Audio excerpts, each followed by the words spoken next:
Yo people and welcome back to the channel. And here we are, after 2 weeks of eternal punishment, also known as focusing on League of Legends.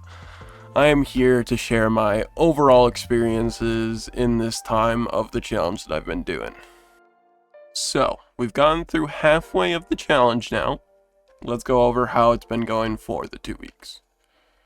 While I believe I have made good on becoming overall better at the game and more kind of comfortable with the game, kind of reducing my ranked anxiety, right?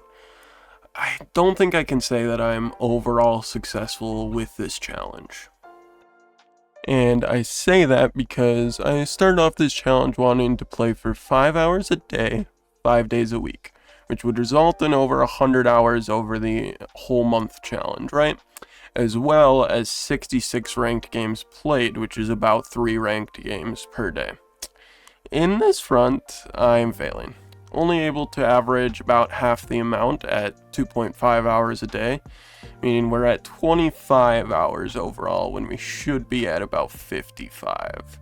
We're doing alright at the 2 days off a week, but maybe that's not a very good thing, seeing as our hours are a lot down here compared to where they should be. And unfortunately, the failing doesn't stop there. We are also failing at the ranked games played. We're only at 21 out of the 33 we should be at by now. But at least we are closer on that goal compared to the other one. And as for LP, even though it doesn't matter, like, compared to these other challenges I set, it's still LP and it's part of League and something you gotta look at, right? Unfortunately, we are at a 43% win rate with 9 wins and 12 losses for the challenge, meaning we have unfortunately gone down in LP. We started off somewhere around Silver 370 LP. Unfortunately, I forgot to write down the exact amount I was at, because I was a little bit of an idiot and didn't start off writing everything down, but I soon fixed this. But yeah, somewhere around the Silver 370 LP is where I started at. And we are now, after our 21 ranked games, sitting at Silver 345 LP. So about a, how much LP loss is that? About a 25 LP loss?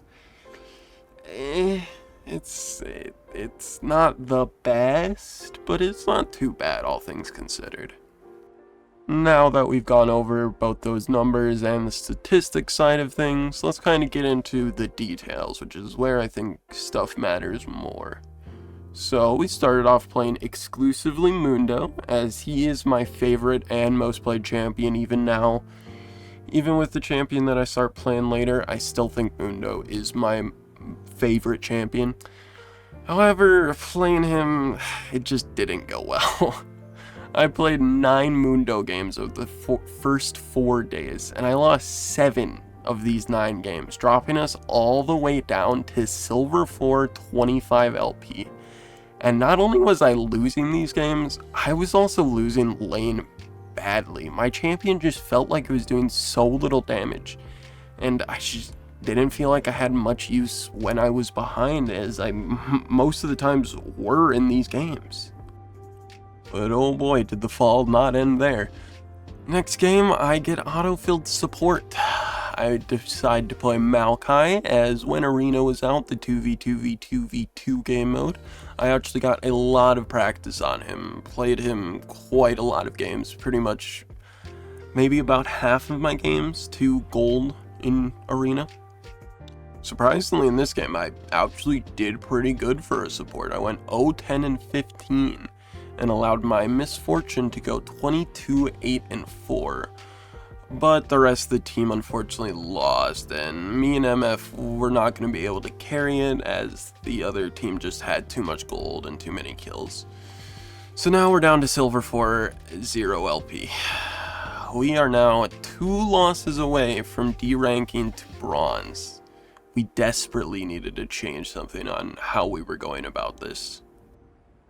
With all these things considered, I ended up taking a 5-day break from ranked, which is probably why I'm behind on ranked games, but looking at the outcome of all this, I think it was worth it to take this break from ranked.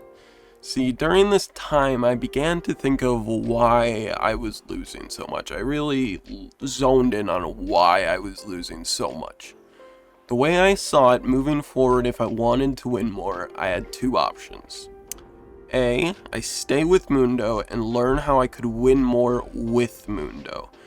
Stick to my guns and just see how I can change my playstyle with Mundo.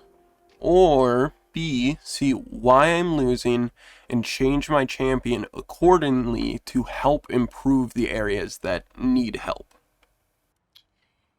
Either way, I believed that one-tricking was the way to go. As I kind of believe in these lower ranks, I'm a big fan of the idea that champion mastery is a very important part, if not the most important part, at least down here in low elo. And one-tricking obviously helps with that. You only need to learn one matchup per champion, right? So if I'm one-tricking Zac per se, I only need to learn Zac versus Darius, rather than if I'm playing multiple champions, each of those versus Darius. It's a lot simpler on champion mastery, learning what your champion does, as well as with matchups and stuff like that. The thing that kind of helped me push to what option I wanted to pick was my mental. My mental was starting to hurt a lot after all those losses, as I think a lot of people's mental would after that many of losses. It hurts, and I've always been one of, if not the lowest ranked in my friend group. So if I were to drop to bronze, I genuinely don't believe my mental would have survived to even this point, let alone to the end of the challenge at September, or would be October 1st. I do not see my mental kind of lasting that long if I would have dropped to bronze here. So, with that considered, I needed to go with the easier option of B. Just for the sake of making sure this challenge, I continue it and am actually able to finish it for the month rather than giving up on it. See, I saw option A as the longer process, as something was very clearly wrong with how I was playing Mundo, and that meant I would have to sit there for a very long time relearning muscle memory of the champion. As I've said before, it is my most played champion.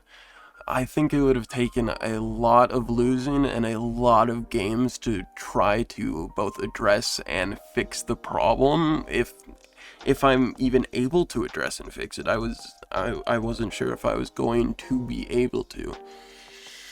So while I do think that was maybe the safer option, since I did still have that muscle memory, there was no guarantee I could have that muscle memory on a different, I wouldn't have that on a different champion. What is even the chances I can play anywhere near as well as I am right now on a different champion? So while this was the safer option, I decided, for the sake of the challenge, I believe I had to take the risk. I just did not want to stay out. I wanted to stay out of bronze. I needed to continue this month-long challenge, I believe anyway. So, I decided, and I chose option B fully, and went over the reviews of my games. I needed to kind of select what my major and my minor issues were. So, to go over the biggest issues, A, if I'm behind, I feel like I'm nothing but a health bar in team fights. And if I don't have enough HP in these team fights, I feel utterly useless. I feel like it's so coin flip of either I have enough HP and I'm able to tank all of their damage and still run over them with my honestly large amount of damage, or I just die before I can do anything. It just felt so coin flippy for me, and it felt not even like a coin flip. It felt more sided towards the I don't have enough HP side, because I was playing from behind, which goes into B. As I play Mundo as a scaling champion, my damage early felt so bad that without any way of CC beside a slow, which Mundo slow can be good for kind of catching people, but stopping people from coming towards you, it didn't feel like it lasted as long, and it obviously it isn't much of a slow, which meant that without other CC, I was getting absolutely ran over for free most of the games, which is what I think led me to losing so much. So, looking at both these major problems as well as minor ones like vision, CSing, all of the kind of more I need to learn this as I play, but if we can find champions that also increase these things, make it easier to learn, that's very nice, which the biggest thing was CSing. So with all these things combined, I kind of decided on I needed a champion with CC. CC was the biggest thing I'm missing, which probably looking at the data, you're probably like, okay, yep, it's obviously CC with what I've said before.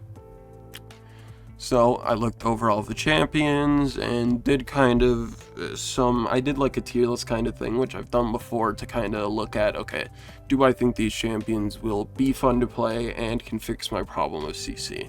And that left me with 3 champions to kind of try. Zac, Cho'Gath, and Kennen. So I decided to start off with Zac. While Zac certainly had the CC I was looking for, and a big upside was that he is another health cost user that I'm used to, as Mundo is also health costs. The big downside to him was his damage just seemed way too little for me to fully enjoy him and have a big effect over the map. While I don't need too much damage, he just was not doing enough damage for me. He had very good survivability, health costs I was used to, very, very good CC. His passive is obviously ginormous because it's a get out of jail free card for most cases, at least in early game. But it's just the damage was too low from either how I was playing him or just the champion design in general. So next I moved on to Kennen. While I enjoyed the range this champion gave, I am simply not good at playing kinda non-tanky champions, which led to an 0-8-2 game in norms. With something like that and how I played out that game, I could tell I was not going to enjoy that champion, at least for right now, how, I'm not very skilled at the game. I think I need to get more skill in terms of CSing and how to play, and then maybe I can come back to Kennen at a later date to include him in my champ pool, but for now, it's just, I don't think I could have played that champion. And that leaves us with the last pick, and the pick that I ended up going with, that being Cho'Gath. And overall, he was everything I was looking for. He had CC and a knockup, as well as a silence, which, while it's a kind of short duration, right, it is super useful when you think about it. Silence is such a strong effect. It's a reason why so few champions have it. And while I didn't have as much of the HP or damage as Mundo has, so I couldn't exactly say this is a straight upgrade, it was honestly pretty close in terms of HP and damage, at least it felt to me. And that hard CC as well as the easy execute on his ult made me feel a lot more useful in teamfights, so that fixed that issue almost completely, while the CC was what we were looking for to help out in that, in the low, what am I trying to say here? I'm sorry. In the early game, where I'm trying to CC people off of me so that they can't run me down. So, with my champion picked out, I began a lot of basic practice. A lot of this practice was in Training Tool, while I also had some flex games and some norm games. Finally, after the 5 days had came to an end, I returned to rank once more. And unfortunately, we did not start well. We lost our first game and went 2-10-8 against a Kale. This meant we were also now 1 loss away from bronze. But even with this, I honestly felt stronger on Cho. I had had a lot of losing games on Mundo, and this one was honestly similar to those. And I could still see how this champion could be my win con. I could see how I can win with the champion and get better compared to someone like Mundo, where it was hard for me to see how I could play to me winning. I mostly just had to get used to mana cost and my early game. Those were the things that seemed to be fucking me up here in this first game. So I spent 2 more days of training and preparing as I had before once again we returned to rank to see, will we stay in silver or will we fall to bronze? And we won 3-1-7. I was saved from bronze and felt like I made the right choice. My confidence and ego that I needed was back, and oh boy has it really worked. Since I began playing Cho'Gath, I have played 10 ranked games, winning 7 of these, giving us a 70% win rate on Cho'Gath in ranked, and climbing us back all the way from that silver 4-0 LP all the way back up to silver 3 once again, 45 LP as I had said before. And I'm not showing any signs of really slowing down here. I'm still playing these games really well. While I have had games where I get a lot of deaths, most of those are kind of because I mess up the early game and then kind of I'm not tanky enough to fully peel, but I still peel so that my team can win the team fight. I am a very team fight oriented brain where I'm focused on, okay, what can I do to have the team win here? Most of the time, as I'm a juggernaut, that is, tank as much damage and hopefully kill the ADC or kill whoever is doing the most damage. So that's that. I've been playing really well recently. While I've had these lots of death games, I've also had games where I stomp, my best being a 9-0-5. I'm certainly still in the very early game process of learning Cho'Gath. I don't have nearly as many hours as I should to say that I'm like a master at Cho'Gath. But I'm under the impression so far that this champion is my ticket for learning both in this month and kinda as we move forward, gaining me LP while also getting me better at the game, which is the real goal. I think I just need to kinda keep working on this stuff, especially CS in an early game where I'm very much lacking compared to my other skills. But I believe that with enough time and with enough practice, I can climb and learn with this champion. Anyways, guys, that's all I got for you. Hope you enjoyed. If you want to watch me on this journey, I'm trying my best to upload and stream it, but honestly, I haven't been as much as I should be. But feel free to watch the few times that I do. I want to be streaming and uploading it more. We'll see if I do. Either way, I will certainly be back after September ends to go over the rest of the journey in a video kind of similar to this one, maybe a bit more in depth once the journey of the month has ended. Anyways, guys, CY, fucking @ sign.